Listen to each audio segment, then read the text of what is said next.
থানায় হাজিরা স্বস্তিকা মুখোপাধ্যায়। স্বস্তিকা পরমব্রতর নামে থানায় অভিযোগ দায়ের করা হয়। স্বস্তিকা মুখোপাধ্যায় গড়িয়াহাট থানায় হাজিরা দিলেন।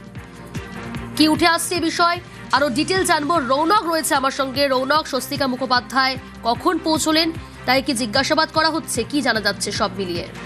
দেখা একেবারে আজ দুপুর 12টা নাগাদ স্বস্তিকা মুখোপাধ্যায় গড়িয়াহাট থানায় পৌঁছায় এবং প্রায় দীর্ঘ 1 ঘন্টা তাকে জিজ্ঞাসাবাদ করা হয়। প্রসঙ্গতভাবে বলে রাখি, 2021 সালে ভোটের ফলাফল বেরোনোর পর পরমব্রত চট্টোপাধ্যায় সমাজের মাধ্যমে একটি পোস্ট করে এবং সেই পোস্টে কমেন্ট করেন স্বস্তিকা মুখার্জি।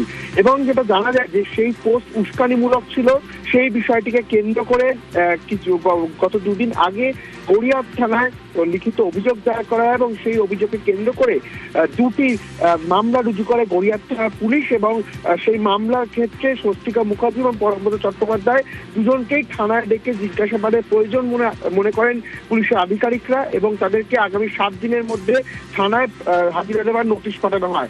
আজ সকাল 12টা নাগাদ স্বস্তিকা মুখার্জি যিনি গড়িয়াহাট থানায় আসে, তাকে দীর্ঘ 1 ঘন্টা জিজ্ঞাসাবাদ করা হয়। মূলত যে বিষয় নিয়ে জিজ্ঞাসাবাদ করেন আধিকারিকরা, তারা জানতে চান যে এই উস্কানিমূলক পোস্টে তিনি কেন কমেন্ট করেছিলেন, বা তিনি যদি কমেন্ট করেও থাকেন তারপরে যে শহরে একাধিক এরকম ভোট পরবর্তী হিংসা হয়েছিল সেই বিষয় নিয়ে কি তিনি আগেও অবগত ছিলেন।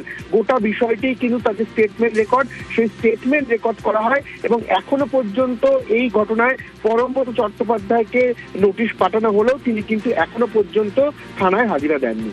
বেশ, গড়িয়াহাট থানায় হাজিরা স্বস্তিকা মুখোপাধ্যায়। স্বস্তিকা পরমব্রতর নামে থানায় অভিযোগ, 1 ঘন্টা জিজ্ঞাসাবাদ স্বস্তিকা মুখোপাধ্যায়কে।